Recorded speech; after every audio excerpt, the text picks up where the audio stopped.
please like, share, and subscribe, and ring that little bell. Ring that little bell so you're notified when new videos drop. So you're finding me in quite a good mood this morning. I'm recording this morning. It's Thursday, March 31st. I'm full of all the joys of spring, because spring is in the air, baby. Spring is in the air. I went for a walk. I walk the dog every day, right? I went for a walk a couple of days ago. It was freezing. I mean, absolutely freezing a week ago. It was raining pellets of ice. It was freaking cold, and it's very unseasonably cold for us here in the Holy Land. And I was walking the dog yesterday, and I felt a nice warm gust of warm air coming in. Apparently, we got a sharav, a dust storm coming, which means good weather's coming. That's coming with it. Anyway, the next day I walked the dog.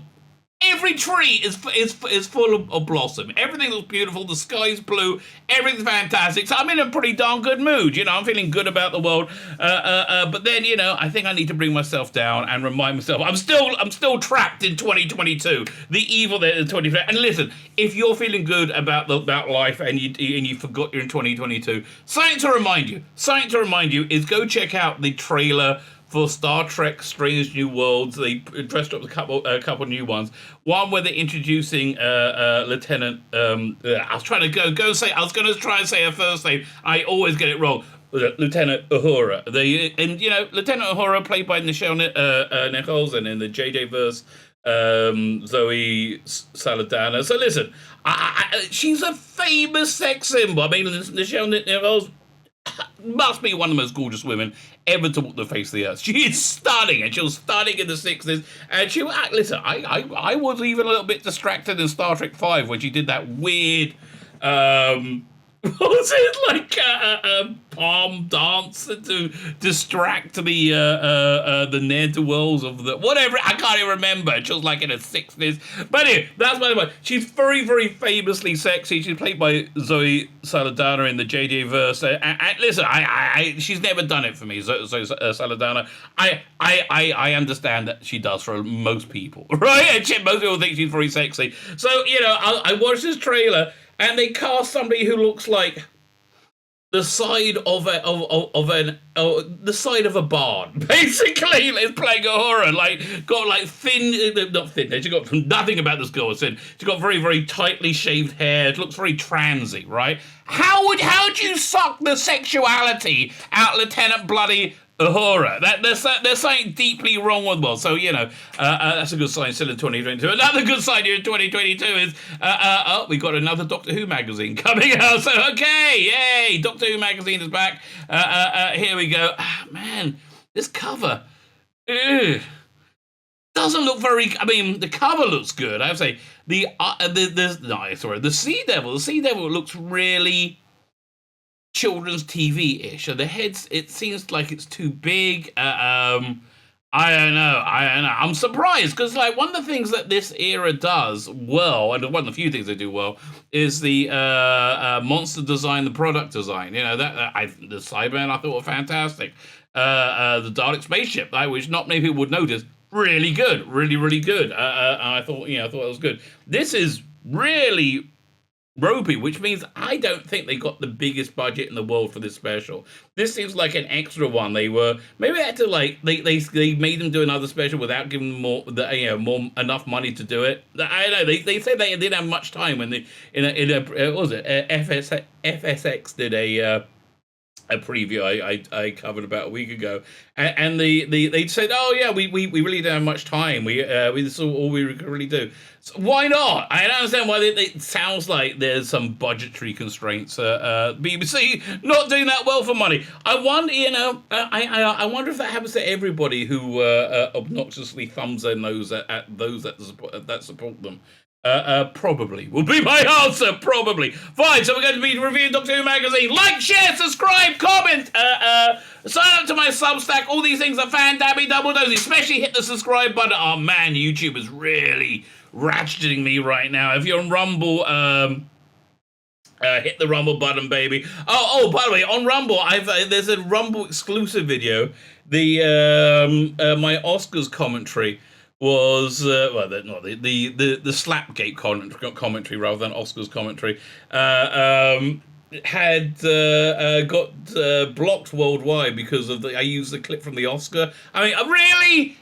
Doesn't everybody have that clip on their channel? So I also put it on Rumble. Although it's not up and running yet. When I put it up, it's like they looking for an encoder. I don't know, but it should be there. But anyway, if you're on Rumble, hit the Rumble button. Wherever you are, subscribe. Sign up to my Substack. Good stuff. That's finally getting bouncing back. As of today, March 31st, which again, this is going out probably Friday, April 1st. No, not a full. Oh man, I should do an April Fool's video for tomorrow. Okay. You see programming happening live as it happens. Right. So like, share, subscribe. Subscribing is very, very good. Thank you very much. Comment, Substack. That's what I got to. Substack. I'm sending out comics on my the free Substack. You get a bunch of comics. You're sending out comics, more exclusive comics on my paid Substack.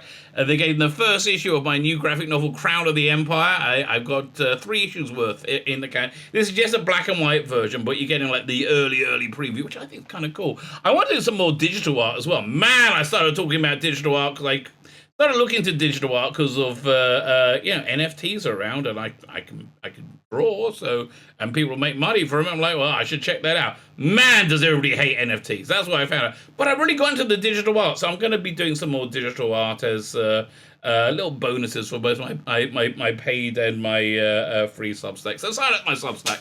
That is Van Dabby Double Dozy. So Ken, let's look at this cover. It's surprisingly, and it looks a bit Terror Hawkish, right? The head looks a bit, a little bit too big. I think they got round this in the 70s by making them taller, because John Pertwee didn't mind having them tower over him because he was, I don't think he was afraid of not appearing authoritative, right? Because he was, right? Jodie Whittaker, not so authoritative, so I can understand why they want to make it shorter. But still, they got around it by putting the head in the neck, and so the head could be a bit smaller. And it just doesn't look that great to me. I mean, you can say, it's an alien species, it could be there, and yeah, right, whatever, but it just, it's made for human beings, and it's not really selling it to me at all. Would I be more nice? Would I be nicer to it if I didn't hate everything they've done? Probably. You get a free audiobook this month in Doctor Who magazine, but you're not really. It's kind of noisy. So Donna Noble kidnapped, awesome, right? Really, really, really good. I think it's a 3 or 4 part miniseries, something like that. There's like 3 or 4 episodes in it. So I think they give you just 1 episode, like probably the first episode. Seems a bit of a jip to me, right? What they really should have done is, if they want to do something from the current era, from the David Tennant era, they got a bunch of releases both with Catherine Tay and with Rose, with what's her name, and there's like 3 standalone stories on all those ones. Give them one of those stories. This is the first part of the story, and I guess it seems a bit out of line to me. Having said that, it's really good, and you should buy it, right? It's really, really, very, very good. But you can download it with that. Whatever they're called. What are they called again? Let's say there. QR code. There you go. Buy, and then you get 50% off a bunch of other stuff. Listen, there's a lot more. This seems a weird choice to me, right? This seems a weird choice. Out of this world. So I'm guessing that the complete 50-minute adventure. It's not complete. Right? It ends on a cliffhanger. I don't really understand that. Now, the Sea Devil looks pretty darn good in this picture when they're making it, right? Now, I'm kind of into it. But, man, I just don't understand why they didn't have any time. It's really quite strange, isn't it? So let's have a look, see what's in this issue. This issue, much like most issues of Doctor Who magazine, they're kind of just biding their time until... is it till Chibnall leaves or Russell Davies comes back? One of the two.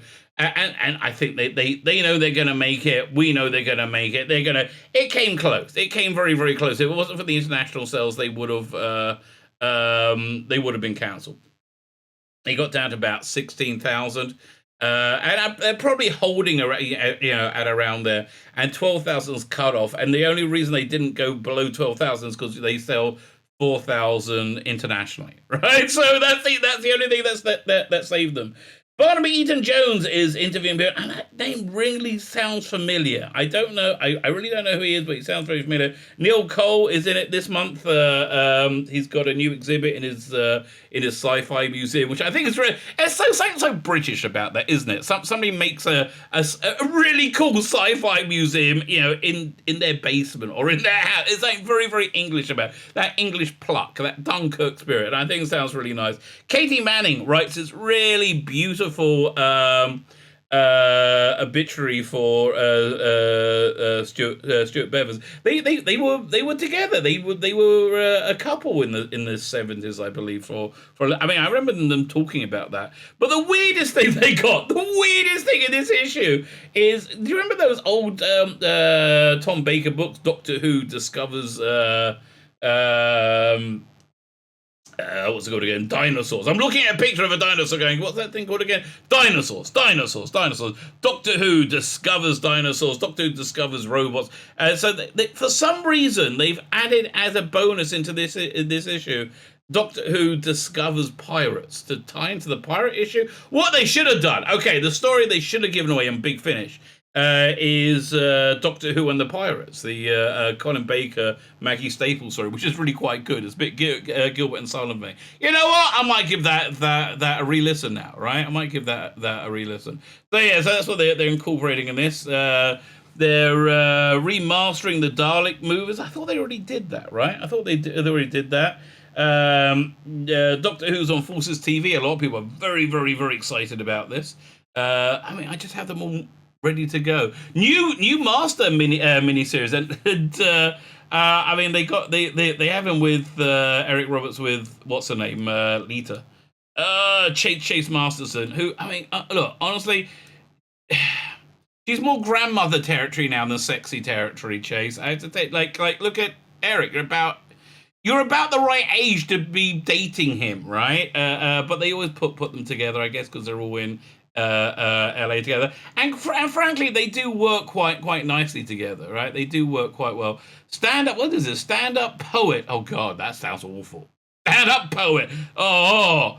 Didn't Craig Charles used to take the piss out of those in the 80s? Stand-up poet Kate Fox explores her fascination with Doctor Who and how it influenced her influenced her as a neurodiverse artist. In the third episode of BBC Radio 3 series Ways of Being. Listen, whatever. I mean, Kate is a stand-up poet. What does that mean? And broadcasting regularly on Radio 3. That's not really a good recommendation now, is it? The Verb. She's also a gentle activist and campaigner and voice for Northerners, the working class women, and the neurodivergent. Okay, listen, the neurodivergent and the working class don't get on so well, right? Working class people tend to have, normalcy, right? Because they got to work out how to eat. They got to work, and they don't have time for all this bullcrap. They don't have time to be a stand-up poet. Oh, boy. Listen, I am being prejudicial, but this sounds like it's garbage. So as I say, Neil Cole has got a siren head, a mummy head for his museum. Good for him.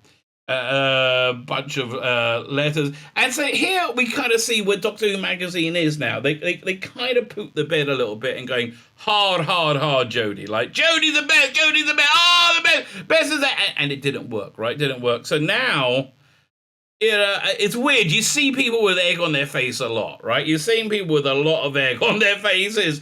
I mean, like in politics a lot, where they go, "Oh, this is not going to happen," and it happens. They're like, "What?" And so they're in the aftermath of that. They are in the aftermath of this Jodie, screaming Jodie Love, and it just really was. And Jodie Love, unfortunately, most of the time ended up being hatred of anybody over the age of 16. So whatever they are, like, anybody grown up. Like, didn't really work out so well, and it just didn't really connect to the nation. Having said that, I'm always excited to see fan art and fan creativity. This is a really great little cover for a fan fiction book. Good for them, Keep doing that stuff, and nobody listen to me. Don't let nobody let my negativity impact their love of it. This is a nice piece, isn't it? This for the Glorious Sergeant by Owen Clayton. I think we're seeing a lot more of this type of art because it's all digital, right? I think people are doing a lot more digital art, but this is a nice piece. Okay, I like that. That's good. Pretty good meddling monk. Okay, and what's this over here? Doctor Who comic panel. That's okay. It shows some promise. So what we got here in the Who tube. Tomorrow's Ville's visit, BBC Radiophonics Workshop, talked to Delia Derbyshire about how she electronically produced some music for Doctor Who in 1965. He produced it in 63, obviously. Then we have Peter Hallow demonstrating how he reimagined Ron Grainer's classic theme for the 80s. Jess Duvert, creator of Dudley Simpson, is Doctor Who project devised this bit of a radiophonic workshop, bit of a soundtracky theme to this one, right? Devised the radiophonic round for the quiz of Rassilon, held at BFI's screening of Revelation of the Daleks. When is that coming out, by the way? They still don't have a release date for season 22. Doctor Who fans P-Bow, James and Jason get together to discuss season 2, featuring Dr. Ian and Barbara Vicky. What they make of it? Well, that's good. I mean, I'm glad they're highlighting YouTubers, me being one. I doubt I'll ever get a look in, right? I'm probably got the label toxic. And the trailer for Old Friends, very, very good trailer. Very, very, very good release in general. Fine. More fun. Wow, this is a nice piece as well. This is Photoshop. The 4th generation. You know what? That's actually really comes together quite nicely. I like that. It's better than the cover Big Finish did, right? Better than Big Finish did. And then somebody going to Time Fracture, which just got extended. I thought it was on life support, but no, just got extended. That picture of Sylvester McCoy. That's a nice picture of Sylvester McCoy as well. This is quite heartwarming. What's doing in a time-space visualizer? Matt Smith is going to be in Morbius. Morbius is getting terrible buzz, right? Terrible buzz. What's this? Karen Gillan as Carol Cobb in The Bubble. What's The Bubble? Tell me more. Karen Gillan cast in the Netflix Bubble, which shows a group of actors stuck in a pandemic lockdown while at a hotel attempting to complete a film. Okay, I'll check that out. Listen, I'm so happy to see Karen Gillan do well, aren't you? I really am. Fine. Let's keep looking. Oh, and what's her name? Mandip Gill. Mandip Gill got a role in a stage production with Tom Felton from Harry Potter. Let's see what else is going on. This month in 1922? What? Okay, but I don't really understand why we're talking about 1922, but I don't think this is 1922. I think this might be, is it 100 years ago? Also, Nigel McKill was born 100 years ago. That's what I was talking about. Okay, it was a bit strange, but okay. Now this is their big preview of the Easter special, Legend of the Sea Devils, which I'm going to do a separate video. I'm going to go through this whole thing. Chris Chibnall's interviewed in it. Yes, I got to hear more. Tell me more, Chris. Tell me more. And just lots of, damn, looks so stupid in this. Really, I don't know what's going on. So yeah, that's going to be a separate video. That's probably coming out Friday or either today or tomorrow, right? It'll be sometime on the weekend. Deep Thoughts, Ella Road. Now, this is stuff I'm really intrigued to read it, because it seems that Ella Road, the co-writer, is completely just not correct for Doctor Who in any way, shape, or form. And I was given the job because she's a lady, maybe. That's actually the best picture I've seen of the Sea Devil so far, right? That's actually, I think, the best picture. Looks the most convincing. right? Books are most common thing. I like the idea about putting it, in the past. But yeah, listen, Ella Rose done a lot of political plays about, I don't know, being trans or being about being oppressed in the incredibly free, wonderful world that is the Western world. So I just seem strange. And then, that's quite nice. Would I want that 34 millimeters centimeters tall? Nah, not really, not really. Although is a nice figure. Is a nice figure. So then we got this interview with Harold Wang, and again, I really want to read this because it seems to me this is a bit of a diversity hire. What is Dan wearing? Oh, just like what? I mean, I'm watching John Pertwee. Oh, that looks cool. I look at Dan. I go, what is up with this? That doesn't look right at all. So yeah, I am somewhat intrigued to read what this. She seems like a normie who was just given the job because she's a Asian woman, and now we see the thing on the costume design. I am not doing a thing on costume design because the costumes look. I don't know. Like, and maybe I'm kind of intrigued to know what were they thinking with the Doctor. Like, why would you make the Doctor? Why you take any like idea that this is a visual idea that this is a Doctor? I mean, she's got a very strong visual branding, which is rainbow, rainbow, rainbow, right? Why would you take that out? It just seems a bit weird to me. Maybe they burnt the jacket. Maybe they recorded this on last and they burnt the jacket. If there's any justice in the world.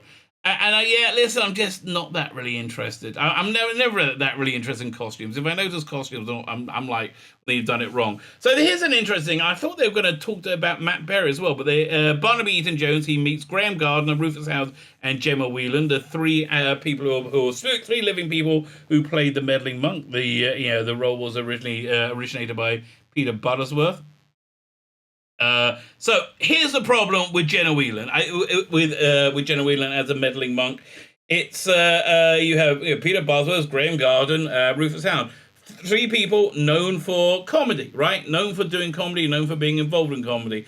I think primarily, Graham Gardner, the goodies, right? The goodies. Peter Bosworth, Carry On, whatever, a million different things. And Rufus Howard, he's a comedian, right? They have Gemma Whelan, who's I've only saw her in Game of Thrones. I don't think she's a comedian. I think she's an actress, right? And it's a comic role. It's a dramatic role, but it's also a comic role, and you need some kind of like little comic timing, some comic bounce in it, which I think a background in comedy gives you. Gemma Whelan doesn't have it, and I think that's why her version of it fell so flat. And it just seems to, and it just doesn't work. She's annoying. She's the noisy nun rather than the meddling monk.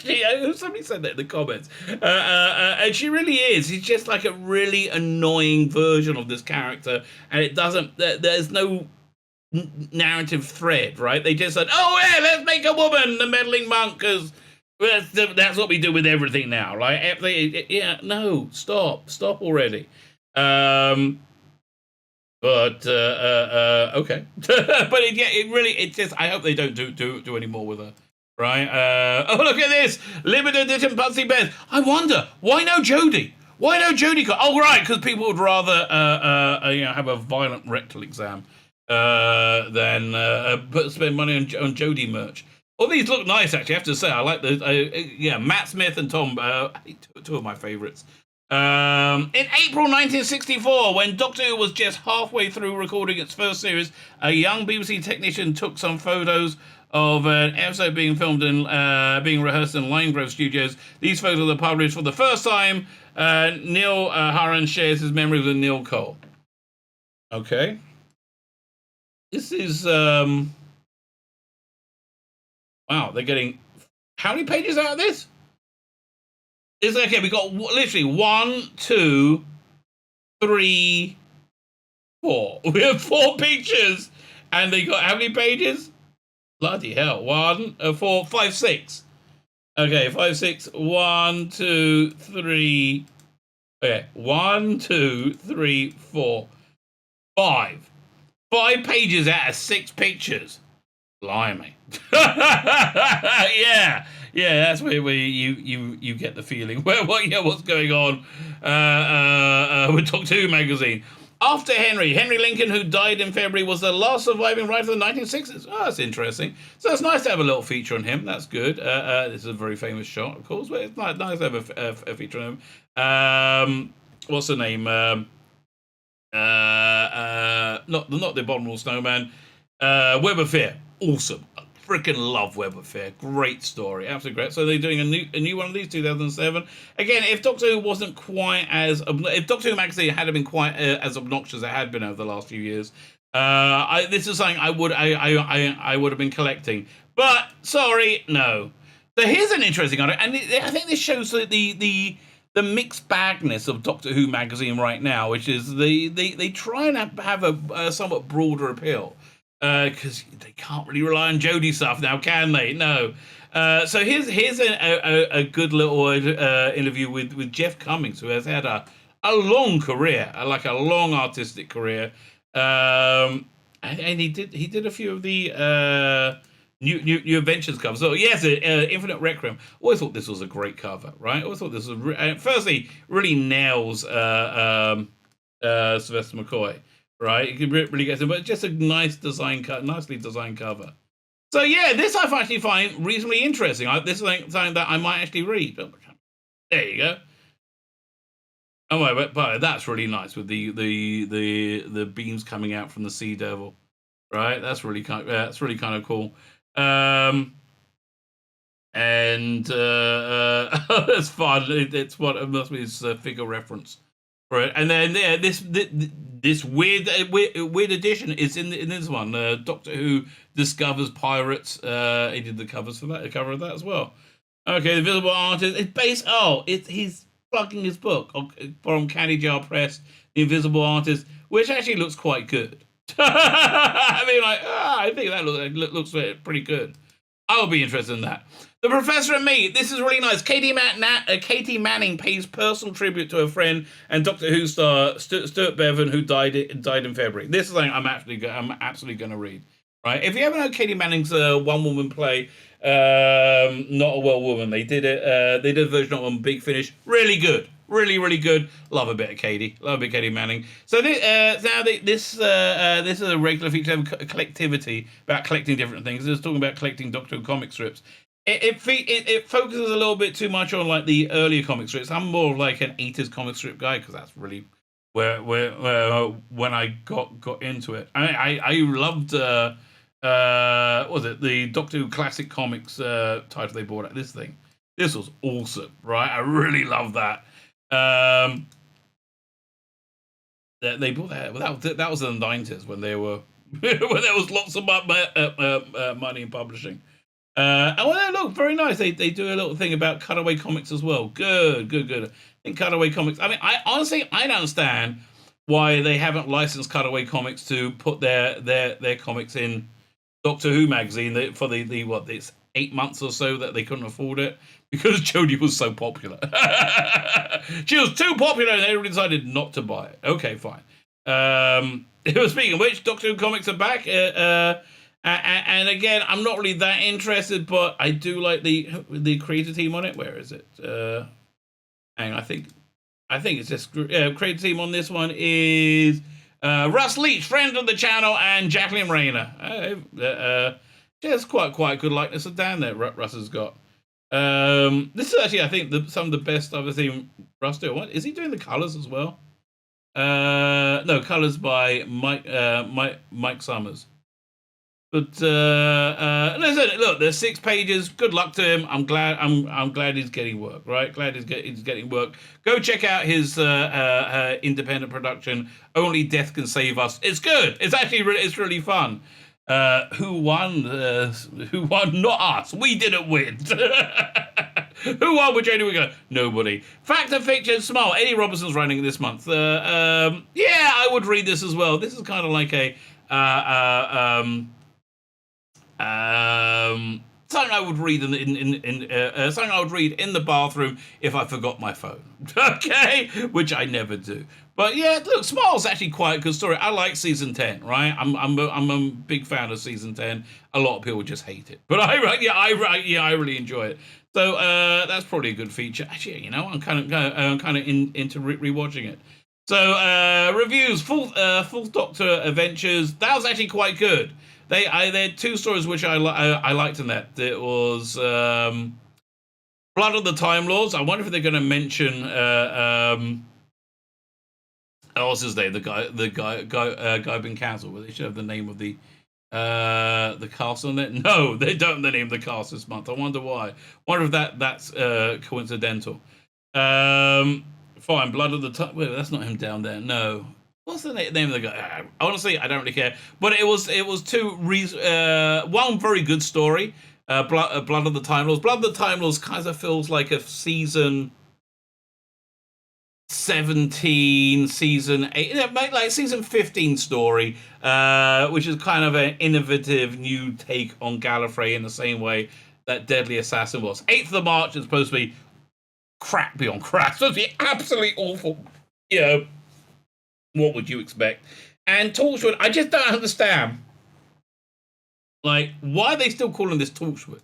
Like, I mean, this has absolutely no connection with Torchwood whatsoever. But okay, well, I guess because they can't do Captain Jack anymore.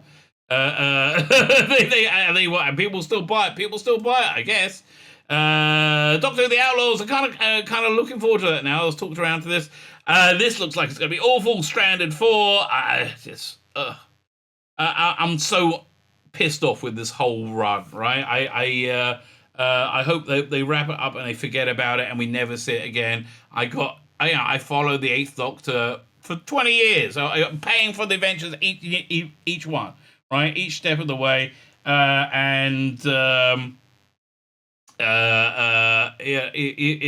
they just forced me out with this like transy nonsense. So basically they made this character Tanya, played by Rebecca Root, who again absolutely is a woman. Don't only say that she's not a woman. She's absolutely 100% a female with 100% female penis, right? Female. But they made that, and I understand. A lot of people are very, very uptight about saying, if you want to define yourself as being female with a penis, that's fine. And I'm fine if you want to do that, right? I'm fine if you want to do that. But they made that like a central feature of Stranded. It was like an absolute central feature of it. And I'm sorry, I just think it's your faith more than anything else, right? I think it's your bizarre blind faith that says that this is what it is. But for me, it would be like if you do a story where the Doctor goes back in time and it's dependent on events in the Bible being real, right? It seems like it's using Doctor Who as a platform for their personal ideology, which it seems like because it is. That's why it is, and that's why I'm really not that interested in it. But thankfully, it's coming up. The ending's coming up, and we won't have to think of things ever again. What's the last paragraph? Is this here? New adventures of the 8th Doctor will begin in November. There's no huge ongoing arc covering them, David explains. There might be minor links between them. There might be character consequences. But generally, the standalone stories, and I feel the range will feel revived. It'll feel like a brand new start. Really? Well, you need a brand new start because you hemorrhaged bloody listeners, buyers, customers on this one, didn't you? Yes, obviously. And this just seems a bit weird, but I was raised by Susan Jameson, not Louise Jameson. Fine, this is Mrs. Woobsley from the Nest Cottage thing. I'm not really that interested. Leave me alone. Sufficient data. Crunching the numbers and big ideas. Doctor Who. Words by Simon Guerrier. Infographics by Ben Morris. I generally speaking quite like this stuff. I think it's quite cute. And then next month. You just wait. April 28th. Chris Chimmel, The Ultimate Interview. Rabbi from Another Planet, The Ultimate Interview. It's going to be right here. Oh my God. We're going to go over that with a fine-tooth comb and we're going to rip the piss out of that mercilessly. Right? That's the plan. Rip the piss mercilessly. Minor Hojack. I've just started listening to that. Not very good. It's a bit of a disappointment, I have to tell you. Not because of the script. The script is also wonky, but it's a production. The music, I feel, is really inappropriate for it. Doesn't feel like of its era, of its age at all. The episodes are an hour long. They should be 45 minutes long. There's look, I'll do a review of it, but it's look, it's an interesting historical document to see Rusty Davis's earliest work, but it's presented really, really poorly. Right? I'm really shocked how badly this was put together. But okay, what can you do? Doctor Who and the Pirates with colour poster. This is weird, right? This is weird. This is just a reprint of this book, and it goes on for freaking ever, right? It goes on and on and on and on forever. It's like, how many pages? Like 50 pages of it? And look, I'm just whizzing through it. No one's going to read this. Like, I don't understand. Like, I don't understand. Why you put, like, why do you need this filler? I guess it must be, I mean, you got to pay for the bloody paper and the cost of printing. But, like, who's reading this? Who on earth is going to read this? I don't know, there's more likelihood of me reading the Jodie Whittaker comic strip than this, and there's zero chance of me reading the Jodie Whittaker comic strip. I mean, look, this is interesting. I guess it's good to have a 70s textbook from a school which has Doctor Who in it, which is nice. I mean, look, nice pictures, I guess. I mean, okay. But why? Right? Why? Okay, so, and that's over, and it comes with that poster. Huzzah! And again, I just think they look better there. The Sea Devils, I really do. I think they look better there. That's the wrap at the main cover. Jodie Whittaker looks so awful as a Doctor. So unbelievably unconvincing as a Doctor, right? She's just not good enough actress to play something she doesn't believe in, right? And which is it's just a bit of a problem. I realized, by the way, what it is that I love about Matt Smith, right?